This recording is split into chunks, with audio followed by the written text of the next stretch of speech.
After presenting the advection scheme in the previous slide, this slide presents the general equation for advection scheme, where the overall idea is that in an advection scheme, we have equation which is dependent on the direction of mass flow rate.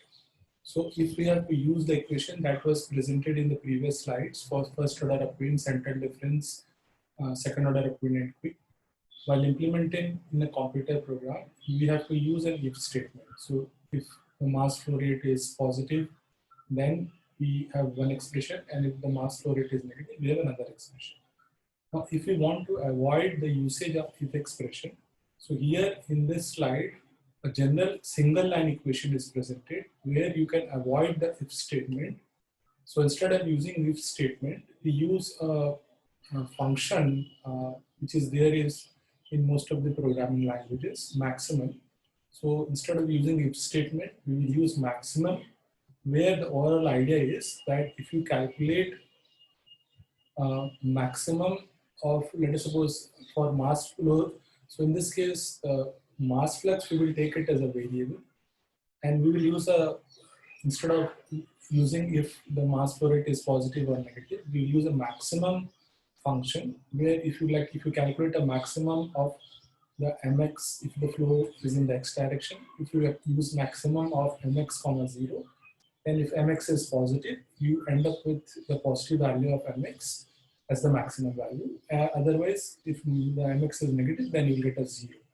Whereas if it is a negative x direction, then you get a negative value of mx. So when you use this, using this mx function, we define m positive, which I will show you here. So if it is in the positive x direction, so when I have a superscript positive, I am associating that particular variable, such as in this case, here it is corresponding to the temperature and the mass flux. So these two variables have a superscript plus. So m plus means the mass flow rate is in the positive x direction, or mass flux is in the positive x direction. T plus means T plus is the temperature on this east face corresponding to the mass flux in the positive x direction. And if it is in the negative x direction, it is shown here, then I am using a superscript minus. So just to give you an example, it's a first order upwind scheme, and if I ask you that what is the value of T plus and T minus, then by this time you know that for first order upwind scheme, T plus should be equal to the upstream neighbor, that is T plus should be TP, and TE minus, it's like flow from the fire side, so TE minus should be equal to T. So for first order upwind scheme, as mentioned, T plus equals to TP, TE minus equals to T.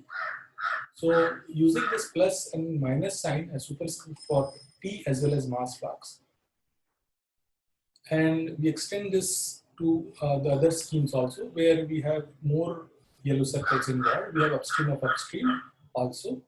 So if we consider a broader computational stencil, we incorporate a general equation for all the advection schemes. This is the single line expression where I was mentioning that the product, now finally note that we have to calculate enthalpy flux, which is the product of mass flux, specific heat and temperature. Here I am showing you the expression of the product of mass flux into temperature. To calculate enthalpy flux, you have to multiply by specific heat. Now here the corresponding to an advection scheme, the product of mass flux and temperature is given as summation of two terms.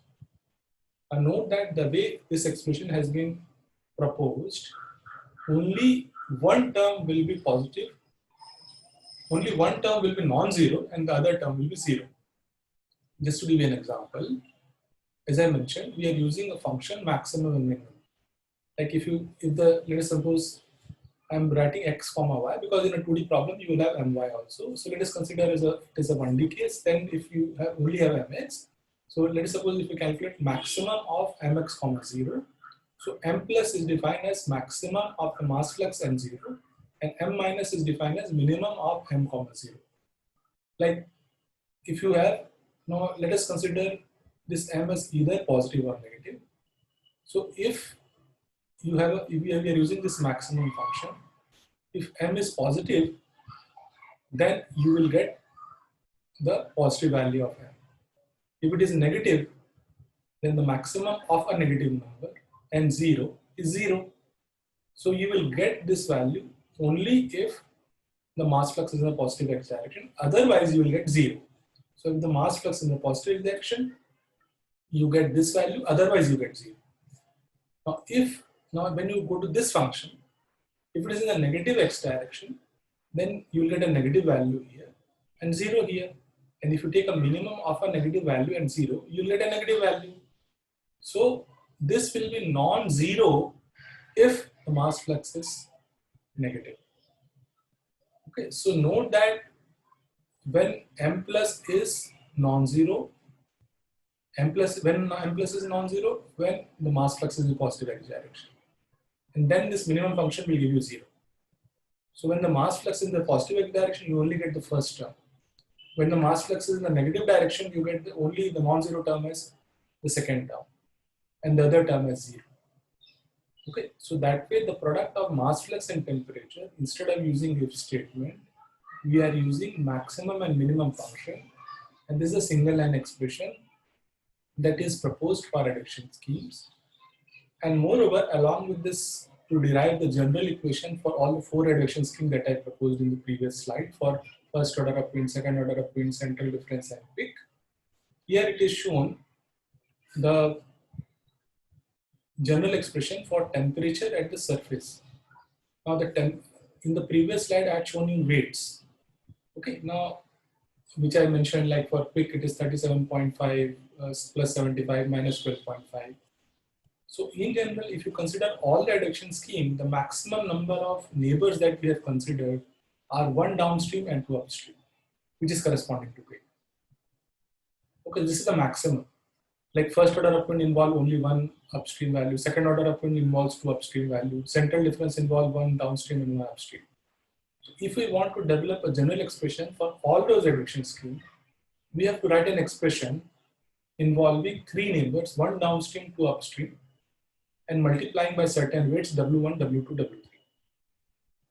Where like for first order upwind scheme, this WT is only non-zero because the 100% weight is given in first order upwind scheme to the upstream neighbor. So what are these weights W1, W2, W3? W1 is the weight of downstream neighbor. W2 is the weight of upstream neighbor. And W3 is the weight of upstream of upstream. Like if you are using a first order upwind scheme, then you will consider only then this TE plus will have this TP. This will be TP and TE minus will be TE. So here along with this plus M plus T plus M minus T minus, I am also showing you a general expression where temperature at a phase center, a general equation for advection scheme is for a temperature at phase center. Note that TF plus for first order upwind will be W1 is for a first order upwind, W1, W3 is 0, W2 is 1, and TU is equal to TP.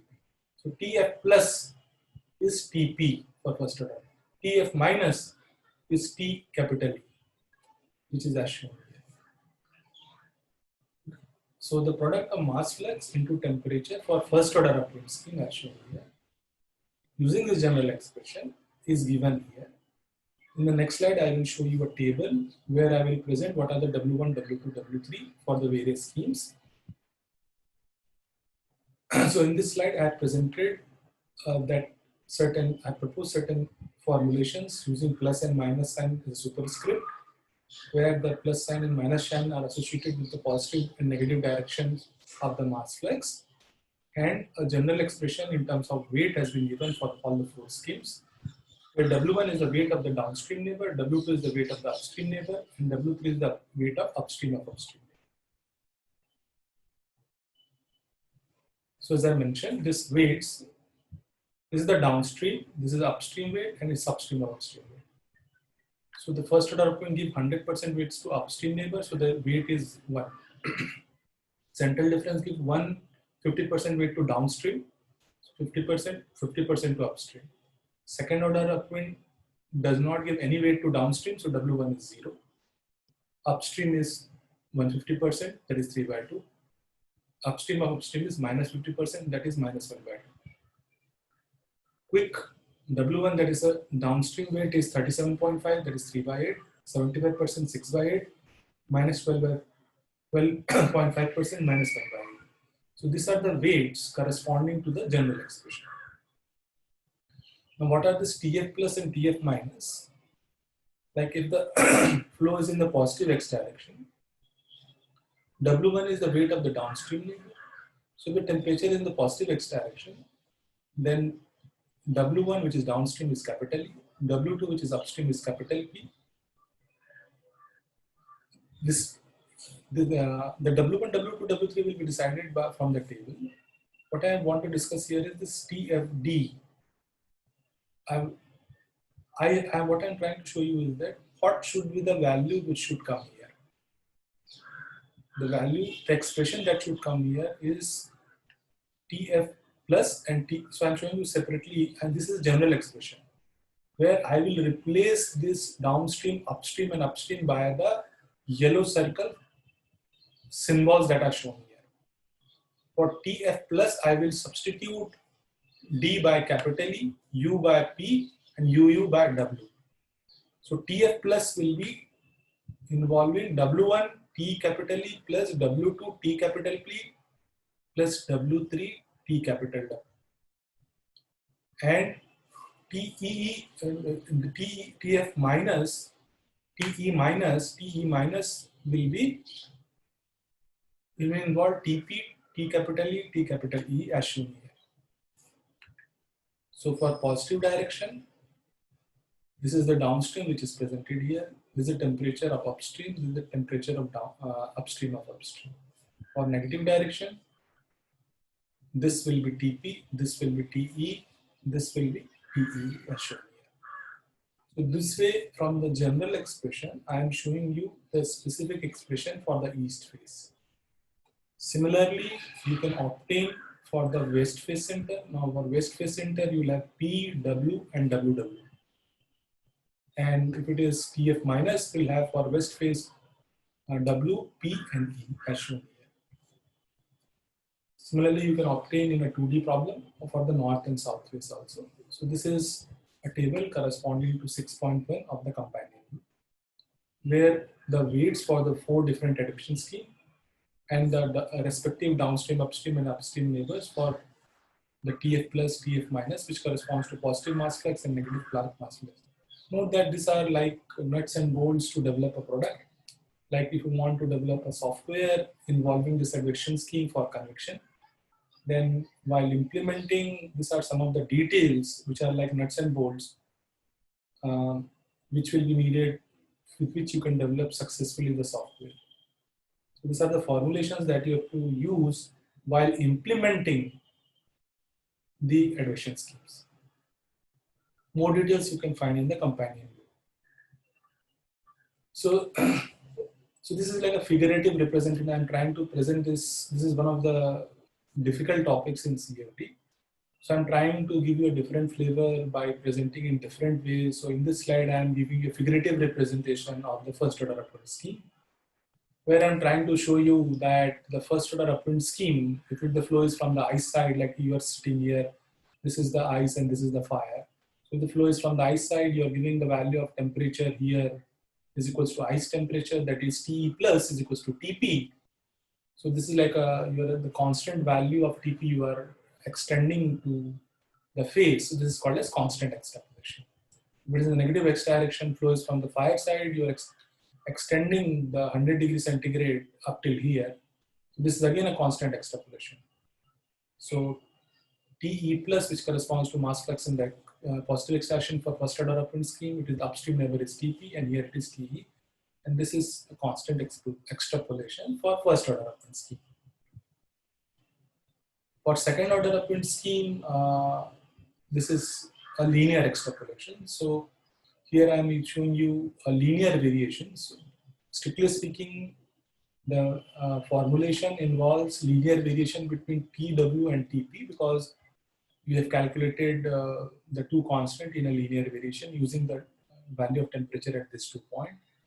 The formulation involved the linear variation between these 2 points, but this linear variation we are extending or extrapolating. It's a one-sided extrapolation. So it was only one-sided neighbor. So this is a linear interpolation. Try to see the difference here also. It's a constant. This is a constant extrapolation. Here it's a linear extrapolation.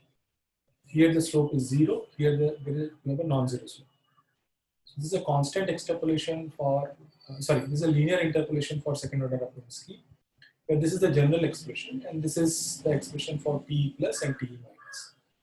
Note that here I am only showing you for one of the phase, but when we implement in a 2D problem, we have to apply for all the phase center, because the heat fluxes acts on all the 4 phase center, east, west, north, south. This is the central difference scheme. Now here, if you see, the formula is independent of the flow direction. Here also you are getting T plus equals to T plus TP by 2. Here it also TP plus TE by 2. So the central difference scheme is more like a diffusion transport, where the advection is very small. And in this case, equal weight is given. So the expression is independent of flow direction. Whereas the other schemes, if you see, the formula is dependent on flow direction. Central difference scheme is, note that here also you have a linear variation, and in second order Rubin also you had a linear variation, but there is a difference. This is a linear extrapolation because it involves yellow circle of only one side. Left side for positive flow direction, right side for the negative flow direction. Whereas in this case, to calculate a phase center, one downstream and one upstream values are involved. This is called a linear extrapolation. Linear interpolation, sorry. This is a linear extrapolation, this is a linear interpolation. So when you consider a quick scheme, it involves one downstream and 2 upstream, and you can see now the profile is no longer linear. It's a quadratic term. And in quadratic, you have curve, you have a 3 constant, and you have 3 yellow circles involved. So note that in first order Rubin, there is only one neighbor which is involved, and in one yellow circle value which is involved. In second order Rubin and quick, 2 neighboring yellow circles are involved, and in quick, 3 neighboring yellow circles are involved. The second order Rubin and central difference are second order accurate. The quick scheme, the accuracy is more than second order. So these are so whatever schemes other than the first order Rubin scheme, like second order Rubin, central difference, and quick, which have accuracy greater than 1, they are called as higher order schemes. And later on, I will show you that while applying these higher order schemes, if you use an implicit method, when we use this, so if you use a scheme, any scheme other than the first order scheme, and if you are using an implicit method, then there is a problem of getting a converged solution in an implicit method, because in an implicit method, you have inner loop for calculating the temperature. So in that inner loop, for each time instant, if you use a higher order schemes, then the nature of linear algebraic equation becomes stiff, and there is a problem of convergence, and we use another method which is called as deferred correction approach, which I'll discuss later. This figure corresponds to figure 6.6 of the companion book. Finally, the approximated algebraic formulation I'm showing you, I showed initially separately, now here I'm showing you together. Now note that we have used energy conservation law, which I call as discrete form of energy conservation law, over a time interval, where we have borrowed statement from thermodynamics, where we talk of amount of heat, not the rate of heat transfer. However, the symbols that we have used while applying this discrete form of the conservation law, we are using the symbols which you have seen in heat transfer. So the amount of heat, we are expressing it in terms of the rate of heat transfer and this time interval, where the amount of heat transfer rate, where the rate of heat transfer, we are expressing it by one time instant value, time average value. So there are 3 terms: unstudied term, advection term, and diffusion term. So this is the rate of change of enthalpy stored inside a control volume. And then we have a second rate of change, the rate of that will give you the net enthalpy flow rate leaving across the surface of the control volume. So here it is stored inside. The second rate of change involved leaving across the surface of the control volume. So the summation of this 2 rate of change is equals to total heat gained by convection. For this topic, we are considering no volumetric heat generation. So here I am showing you the first approximation and the second approximation for the various term, unstudied term, advection term, and the diffusion term. So it's like, and where the advection term involves advection transport and conduction involves diffusion transport. Here I am presenting the first and second approximation separately. So the first approximation is corresponding to, because the rate of, here the variable involved is enthalpy. Okay, so the enthalpy is a volumetric term, which we represent as h bar. So that h bar, which involves rho CPT, we have in the first approximation, we express as discrete one-point representation of the spatial variation of volumetric enthalpy. So in rho CPT, for incompressible flow, rho is constant, Cp is constant, and that volumetric enthalpy involves temperature, and that temperature varies in a volume. And the variation of temperature in a volume, we want to express it by one-point representation. And that one-point representation, initially mathematically we express it by average at volume, and then we replace this average at volume by the pixel or the grid point value, capital P. And then this volumetric enthalpy is equals to rho Cp into temperature at one point value, that is P. Okay, so this is the enthalpy. This is the volumetric enthalpy, and when you multiply the volume in a 2D volume is delta x into delta y, which is given here. So this is the enthalpy of the fluid inside this control volume of the previous picture or the previous time instant. This is the enthalpy at the new time instant or new picture. And if you take the difference of the enthalpy of the new picture minus enthalpy of the old picture or old time instant and divided by delta t, this is the rate of change of enthalpy stored inside the control volume. Note that in previous slides I had shown you amount, but when you divide left hand side as well as right hand side by delta t, then that expression gets converted into rate. So in the previous slide it was enthalpy stored inside a control volume, but note that in this slide we are dividing by delta t, so that's why it becomes rate of change of enthalpy stored inside a control. So this is the rate of change which constitutes the unstudied term. But note that in unstudied term is not only the time-wise variation. The time-wise variation rate of change also comes through this advection transport.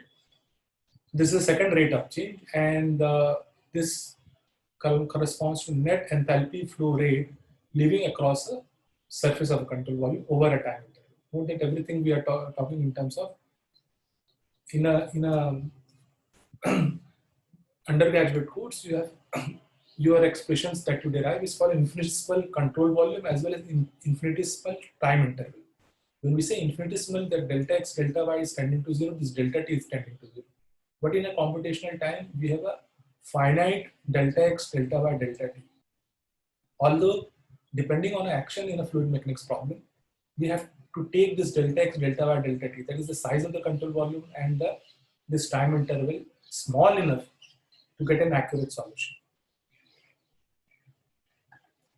So for this second rate of change, now I will show you the first approximation and second approximation. Note that this unstudied term involves only the first approximation. It doesn't involve second approximation. I'll come back to this point little later. Whereas this advection and diffusion term involves second approximation. The first approximation in advection as well as in conduction is the discrete representation at one point for spatial and one time instant for temporal variation of enthalpy flux. Note that when you talk of enthalpy flux or conduction flux, it varies over the surface area as well as with respect to time. Like if you talk of small hx or small qx, it is varying over this vertical line. Qx is a function of y, but it is also a function of time. So when we have to use discrete math, the space-wise variation on a surface will break by one point representation, which we call as average at surface. And one time instant, we break it by using explicit, implicit, or Frank-Wilson scale. Okay, so basically the first approximation involves the discrete representation at one point for spatial and one time instant for temporal variation of enthalpy flux in advection and conduction flux later on, which I will show you. So this gives you an expression which I had shown you in the previous slide. The enthalpy flow rate is, as I said, like if you take h at x plus delta x, it's a function of y and t. And if you see this surface y, on this vertical line, on a 2D, the surface area becomes, you have a line integral instead of surface integral. And in this line integral, the y coordinate is varying from y SE to y. So on the surface variation, the variation over with respect to y is expressed by this line integral dy, and the time-wise variation is given by the integral t to t plus delta t dt. So this integral, the line integral and over that time integral, gives you the time average rate of heat transfer, and that you are multiplying with delta t. So this is the amount of enthalpy which is leaving the x plus delta x, that is the right surface of the conductor. This is the actual expression, and this is the mathematical expression that we are using, where we are expressing first we express this space. What we are doing is this integral, the first integral, which is the inner integral, which is the surface integral, we are expressing by the surface average value. The outer integral, which is the time integral, we are expressing it by the time average value. So note that here I am using average at x plus delta x, and when I use the time integral, I am expressing it as a mean. And that mean, when you apply the first approximation, we express it as chi, which is equal to n for explicit and n plus 1 for implicit. And this average at x plus delta x, we replace it by e. So till here it is an equal sign, but here this approximate sign comes when we apply the first approximation, which is this. So note that this mean we are replacing by one time instant value. This average at x plus we are representing by 1 point for variation on a surface.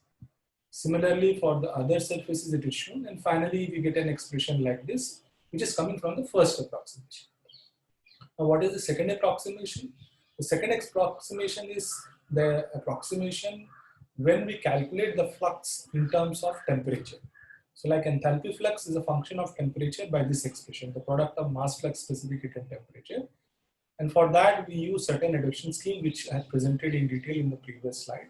So what is the second approximation for advection? It's an advection scheme, which is basically an interpolation or extrapolation procedure to obtain the temperature at, we do the interpolation extrapolation of temperature at neighboring cell center to obtain the temperature at various phase centers.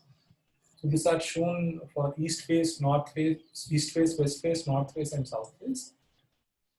This expression which have been shown is for first order operant scheme, where again I am here showing you the m plus, there is a mistake here, it should be minus sign, there is a typographical mistake here. Okay, so this is mx plus, this is mx minus, because if mx is for positive direction, the upstream neighbor is Tp, if it is in negative direction, then it is Te, so there should be a minus sign as shown here. So in the expression, general expression, we have first equation plus sign and second equation with a minus sign. So we use a first order, if you use a first order operant scheme, then this is the expression which we will be using, where there is a mistake here. Here you have to replace it by mx minus. So the second approximation is the advection scheme. In the previous topics, you already know in conduction, it's a net mean conduction heat transfer rate. Now when you talk of net, which is entering, it is in minus out.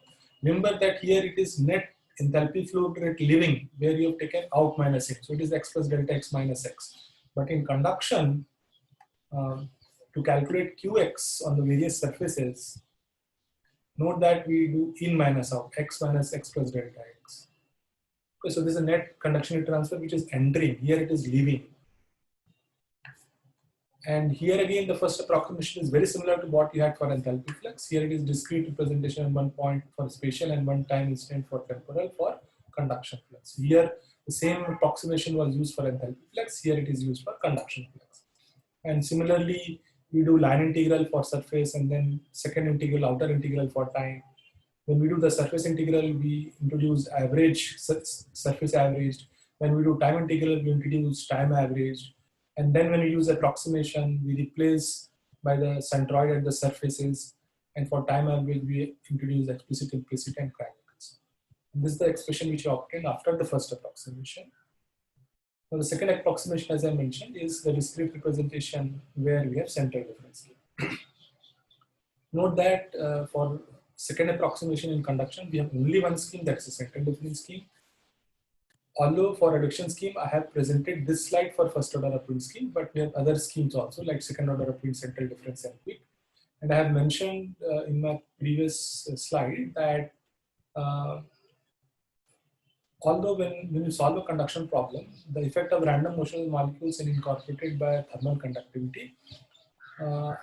For any plate with any conductivity, you always use a central difference case. But while you are solving a fluid mechanics problem where the mass flow rate may vary, this will lead to a variation of the fluid dynamic action in a problem. Depending on a problem, you would like to choose one of the advection scheme, which based on certain experience and idea, you will realize that, let us say for low Reynolds number, which of this advection scheme can give you accurate solution in least computational time. So the main point is you have more than one advection scheme to give you a choice to pick an appropriate one to use least computational time to get the accurate solution. I'll come back again that you can see that the second approximation is involved only in advection and diffusion, but not in enthalpy transport, because the enthalpy, as I mentioned, it acts like a point function. So when you want to obtain the change of enthalpy with respect to time, since it's a point function, we take enthalpy at t plus delta t and enthalpy at t. Whereas if you see this enthalpy flux or conduction flux, they are like path integral with respect to surface and time. So for that, and moreover, so we have that way they involve the second approximation also, which is presented as advection scheme for advection term, and the second approximation is discrete representation or algebraic representation of Fourier law of heat conduction in conduction flux. Finally, note that this is the modeling for the advection transport, which is driven by the driver is mass flow rate and the passenger here is temperature for energy conservation law. For diffusion, here again the driver is the random motion of the molecule and the passenger here in the transport is temperature. Although this is introduced, this advection and diffusion is introduced for energy conservation, but this advection and diffusion are equally applicable in momentum conservation. Because here you are multiplying this mass flow rate with specific heat and temperature. When you apply momentum conservation, you will apply this mass flow rate not with temperature, but a vector quantity velocity, because momentum equation is a vector law. And mass flow rate into velocity as a vector gives you the momentum flow rate. So here the advection term in energy conservation law involves enthalpy flow rate. When we use advection in later topics for momentum transport, momentum conservation law, the advection involves momentum flow rate. Here the random motion of the molecules leads to conduction, where K gives you the overall effect of the random motion of the molecule. When you go to fluid mechanics, similar to K, you have another term called as dynamic viscosity, which relates the relative stickiness between the different layers of the fluid, which resists the relative motion between the different layers of the fluid. So similar to K, there you have mu, and we have expression very similar to Fourier law of heat conduction for incompressible flow, where instead of temperature you will have velocities. For x momentum it will be u, for y momentum it will be v, and instead of k you will have mu. So we'll come back to this advection and diffusion when we go to the next topic, later topics on where we involve, along with this convective heat transfer, the fluid flow, where we will consider this energy conservation law along with mass and momentum conservation.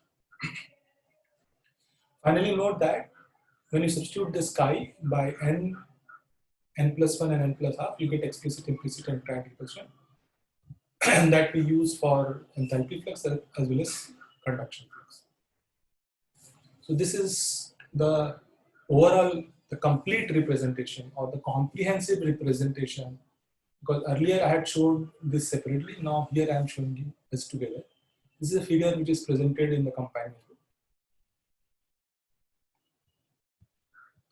Now here I am showing you the final linear algebraic equation for all terms with FOU scheme, first order reference scheme, where, just to give you an idea, this is a rate of change, rate of heat which is stored inside the control volume. This is the net enthalpy flow rate which is leaving the surface of the control volume. This is a net conduction heat transfer rate gained by the fluid inside the control volume. This is corresponding to unsteady term. This is advection. This is convection, which I presented in the earlier slide. And in the earlier slide, I have shown you the final expression for unsteady term is this. For enthalpy transport, this is the final. This is the expression which you get after first approximation. For enthalpy flux involving enthalpy flux and conduction flux. So note that this expression is like in conduction. Instead of this, when you do differential formulation, instead of this, in the right hand side, you get del by del x of qx plus del by del y of qy. And this is similar to del by del x of hx plus del by del y of. Actually, the right hand side, it is you get first minus of del by del x of qx minus of del by del y of qy, and that when qx qy you substitute minus k by dtx and qy is minus k by dt by dy, you get plus k d square t by dx square and plus k d square t by dy square. So this is analogous to minus of del by del x of qx plus minus of del by del y of qy. This is analogous to del by del x of hx plus del by del y of hy. So when you derive even in your differential formulation, first you get first derivative, and then when you apply Fourier law of heat conduction and the expression for h, the Fourier law of heat conduction involves another derivative, then you get a second derivative. So this expression is similar to like in your differential formulation, you have two stages of derivation. First stage you obtain in terms of derivative of qx qy, and in the second stage when you substitute Fourier law of heat conduction, you get a second derivative.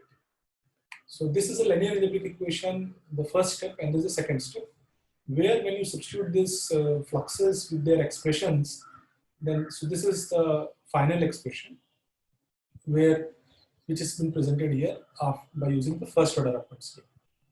Here I am presenting separately. This is the unsteady term, this is the advection term, and this is the conduction term.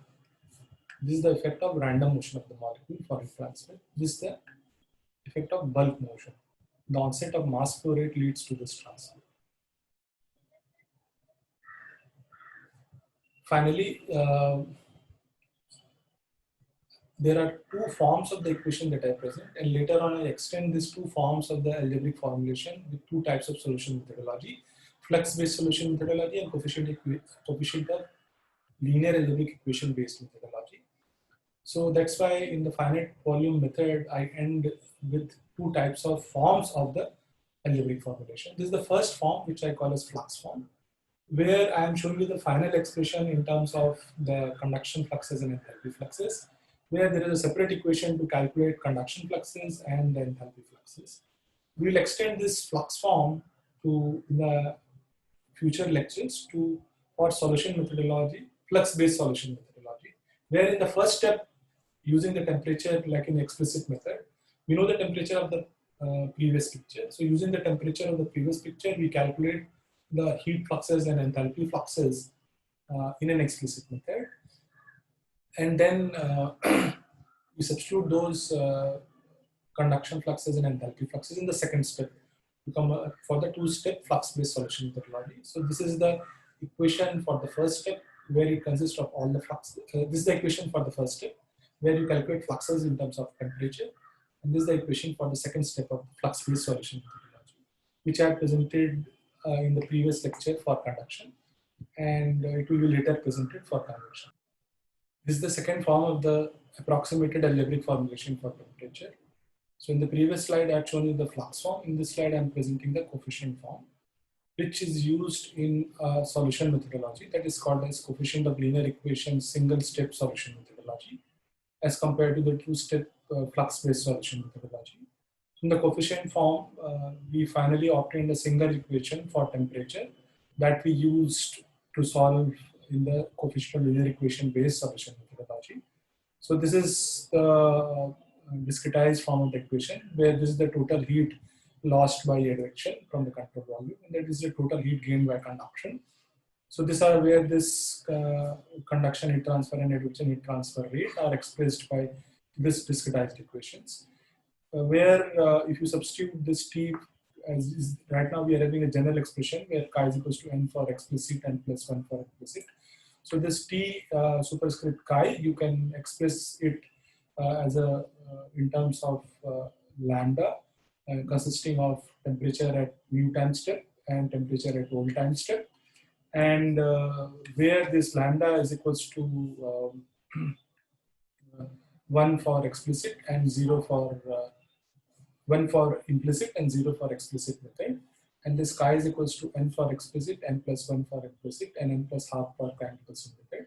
This I had presented, this lambda and chi I had presented in the previous topic also. So you substitute this t chi, and if you apply the various advection, the general form of the advection scheme, where I have expressed the temperature in terms of 3 weights, you will get finally a coefficient of linear equation based form. However, I am not showing you that form of the equation, because that form, if you develop a computer program and if you are solving it for an implicit method, that coefficient of linear equation has a problem that your code will not converge, will not get the solution in an implicit method, because in an implicit method, other than the time loop, you have an inner loop corresponding to at each and every time instant. You solve the implicit form of the coefficient of the linear algebraic equations. So that iterative solution which you solve by either Gauss-Seidel or Jacobi iteration as the simplest of the methods, that iterative solution of the linear algebraic equation that you finally obtain by doing all these things, this is an inherent problem that if you are applying higher order schemes or that is any scheme other than the first order upwind scheme, that linear algebraic equation fails to converge because the coefficient of linear algebraic equation becomes do not have a proper diagonal dominance, and it leads into convergence problem. So there is a remedy that is proposed, which is called as deferred correction approach, which I'll present in the next slide. So I will show you this coefficient form of linear algebraic equation using an approach that is called as deferred correction approach, which with which if you are applying the schemes other than the first order scheme, you will get a converged solution. So note that this coefficient form I am presenting along with the deferred correction approach, which I'll present in the next slide. So this deferred correction approach was proposed by Khosla and Rubin in a research paper in 1974.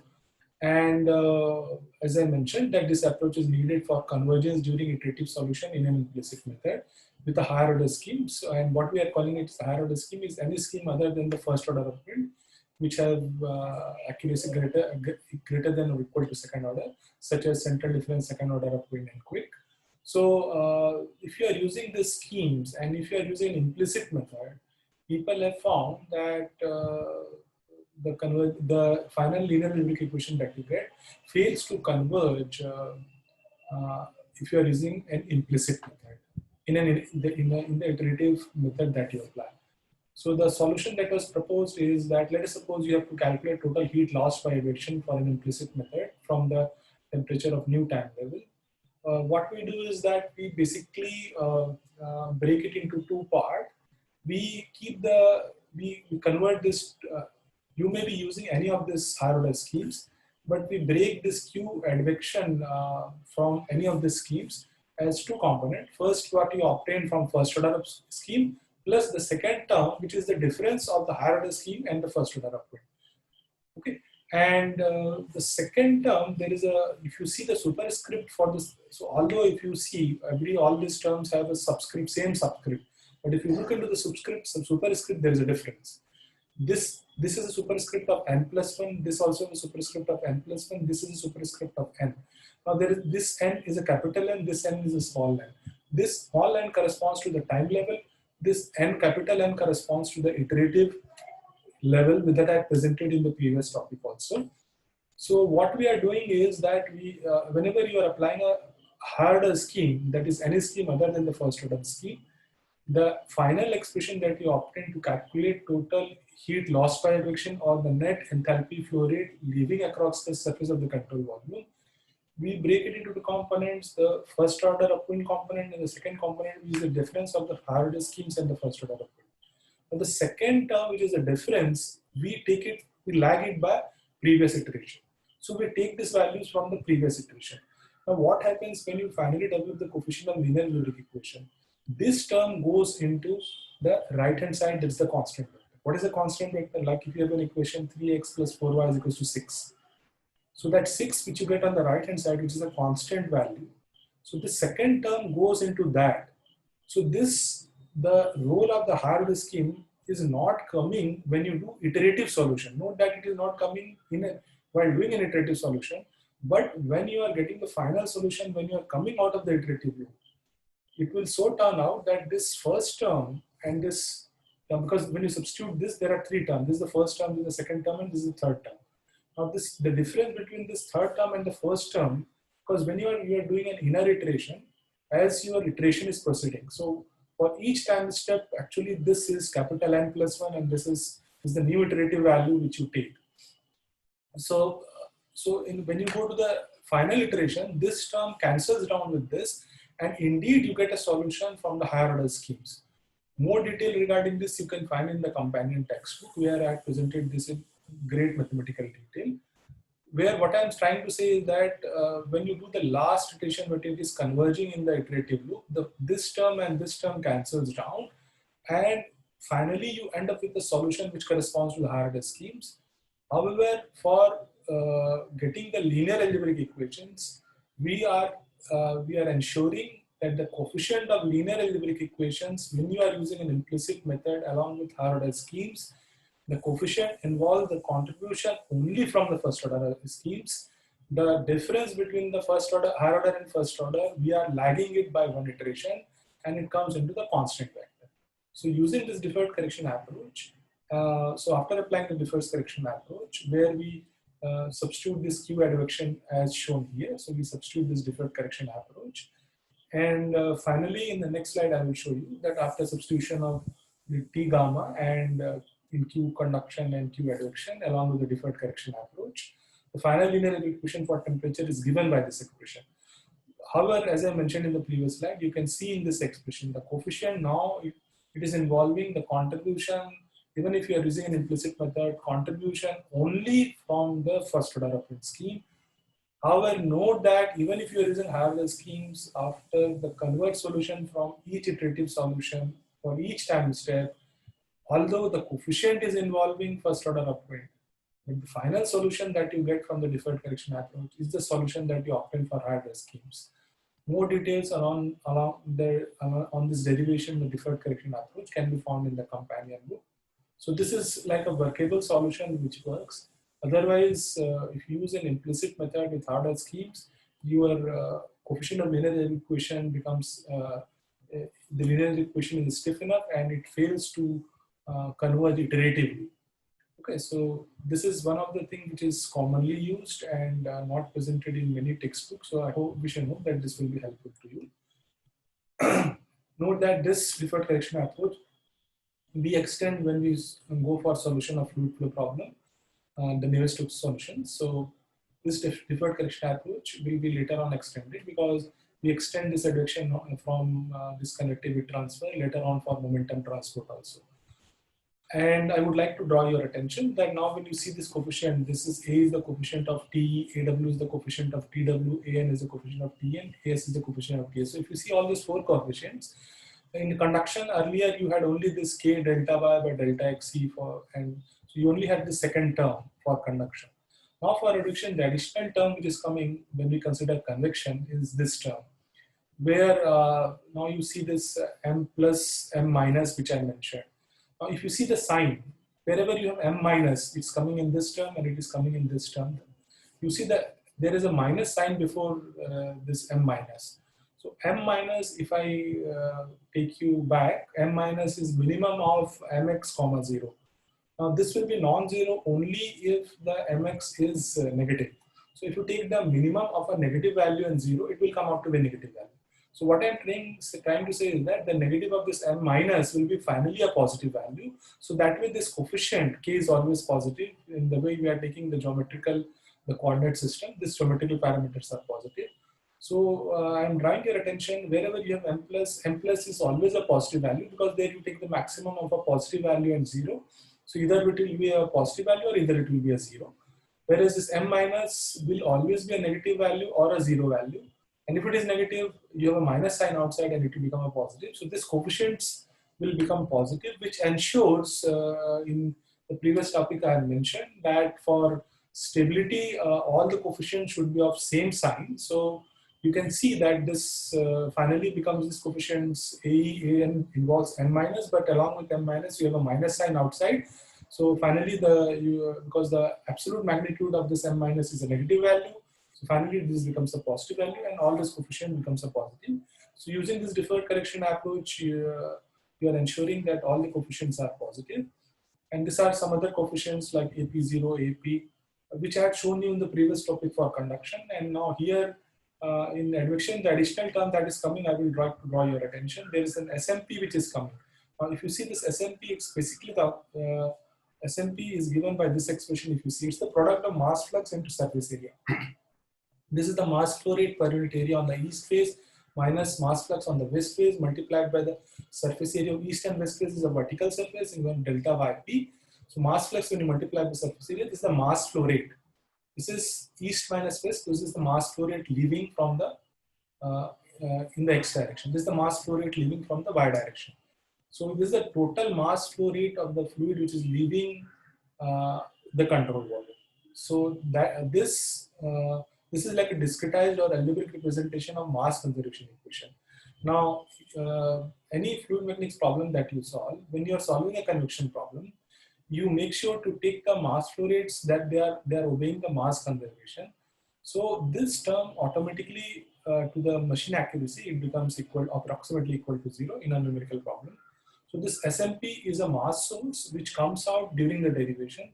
Note that during the derivation, we use certain relationship which is presented in detail in the book, where you, at many certain places to get this final expression, we convert m plus m minus equals to m, and then using that expression and intermediate algebra, because there is a lot of algebra involved in getting this final expression, which is presented in detail in the companion book. So this is the final expression that I am showing you and discussing the overall idea behind it. So this is an additional term which you encounter, which is a discrete form of the mass conservation law while getting the final linear algebraic equation for the convection. And this is a term which is coming from the deferred correction approach, where I am defining a term T deferred, where this T deferred is the difference of temperature of the higher order scheme minus first order schemes. And so this you can also get the detail in the companion text. So this is the final coefficient form of the linear algebraic equation that is used for coefficient of linear equation based solution methodology. So with this, I had come to the end of physical law based finite volume method, where I started with energy conservation law. Then I moved into the algebraic formulation, where I expressed in terms of mean and space and time average, average at surface, average at volume. And thereafter, I had used two approximations where I replaced this average at, we replaced the mean by chi and replaced the space averaged by the centroid of the surface area and the centroid of the volume. And using those approximation, when we substituted to the algebraic formulation, we get approximated algebraic formulation. And finally, I have shown you the two different forms of the approximated algebraic formulation. In the previous slide, I had shown the flux form. In this slide, in the coefficient form. We will use this two different form of the approximated algebraic formulation for two different solution methodology: flux-based solution methodology and coefficient of linear equation-based methodology. So after this physical law-based finite volume method, we have a second stability and stopping criteria. This I had presented in the previous topic, where I mentioned that this is a slide which is from the previous topic.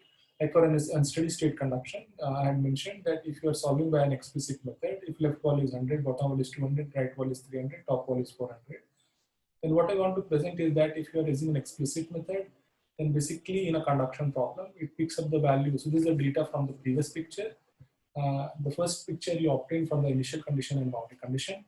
So when you use an explicit method, this is the computational stencil, and you use a loop. You have a single formula inside this loop, and you apply that formula 9 times, and it goes recursive computation. And this is the final stencil which I want to present before I go to the stability criteria. The point here, which I presented in the earlier topic also, which I'm repeating here, is to if you want to calculate a temperature of the new picture in an explicit method, it involves the data of the first picture.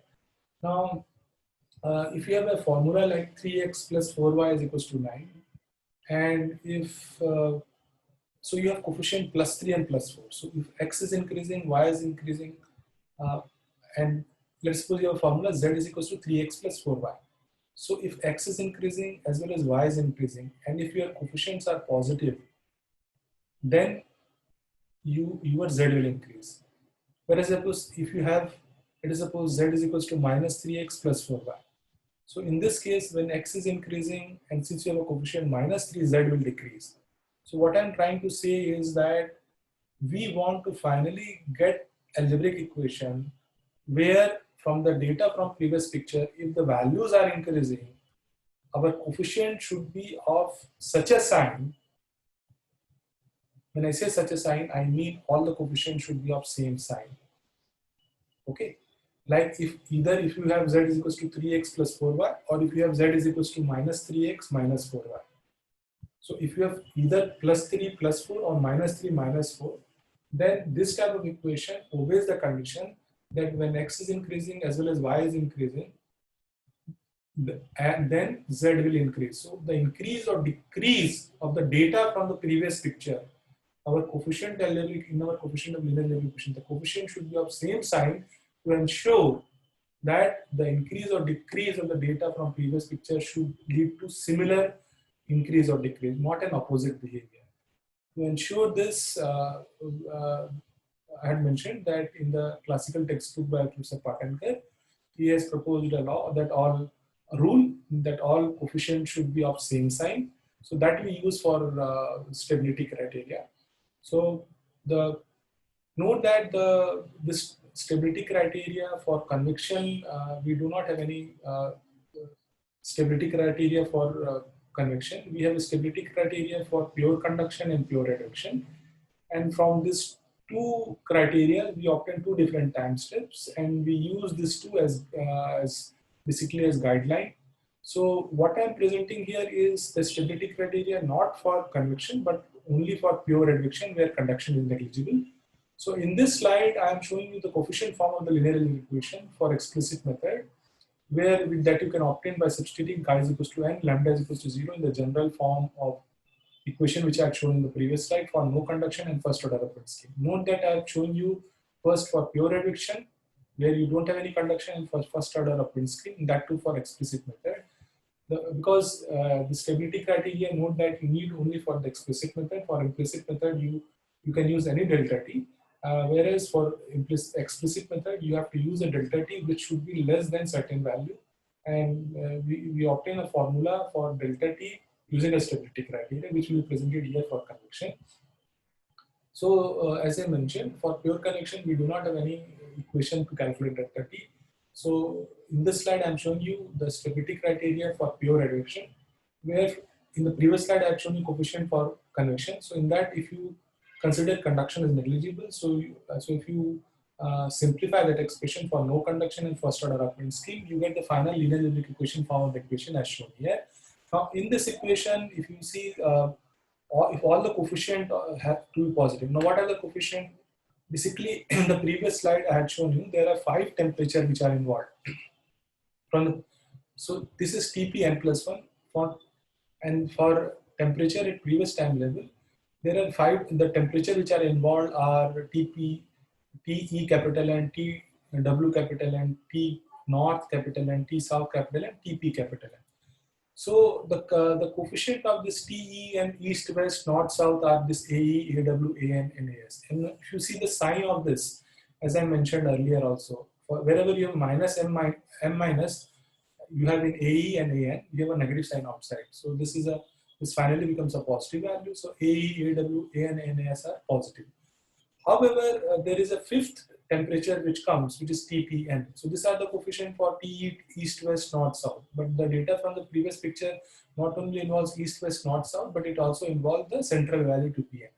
Now the coefficient of this, you see that this coefficient, you can have a condition, it will be 0, it will be positive, all these coefficients are positive, and if you want the coefficient of Tpn also to be positive, then for this to be positive, there is a condition that AP naught should be greater than equal to this, whereby mass conservation, this term is equal to 0.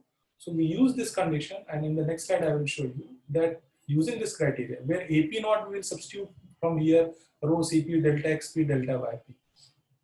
This sigma A and B, basically we will take the summation of all this term. Note that when we obtain the expression using an equal sign. So if we use AP naught is equals to sigma A and B, this term is equal to 0, because by mass conservation we ensure that the velocity field that we are using is mass conserving. So this becomes equal to 0. So the expression which we will be using in the next slide to develop a formula to calculate delta T for explicit method for pure advection is AP naught is equals to sigma A and B. AP naught is equals to rho Cp delta XP delta Yp by delta divided by delta T. When you equate it to this delta Yp cancels down from the left and right hand side, and the Cp also cancels down. So you get finally an expression for delta T that involves the mass flux, rho, and delta XP. And okay, so this Cp delta Yp cancels down for east and west. For north and south, delta XP and Cp cancels down. So as I mentioned that you get for Mx you get delta XP in the denominator, and here you get delta Yp. So this is the expression that we use, that AP naught should be greater than equal to sigma A and B, and this plus SLP, this is equal to 0. So if you substitute this A and then AP naught, if you take it from the right hand side to the left hand side, finally you get an expression like this. Now, as I mentioned earlier, that the mass flux in the X and Y direction, they can be either in positive direction or they will be either in negative direction. You cannot have the flow in both the directions. So only one of these two terms will be non-zero. So what is the expression for this mass flux in the X direction? This is rho into U velocity. Now, when this is in the negative, this will be, if it is a non-zero term, it will be a negative value. So you will get rho and magnitude of U. So, and if this is positive, if this is negative, then this will be 0, because if the mass flux is, this will be non-zero only value only if this is negative. This will be non-zero only if the mass flux is in the positive direction. So the summation of this two terms will be basically rho into mod of U velocity. Okay, and similarly the summation of this two terms will be rho into mod of V velocity. So you will get mod of U velocity to delta T divided by, now mass flux involves rho multiplied by the velocity. Now the rho cancels down and you basically get, this term is rho into mod of U, rho cancels down from the numerator and denominator, and you get mod of U delta T divided by delta XP.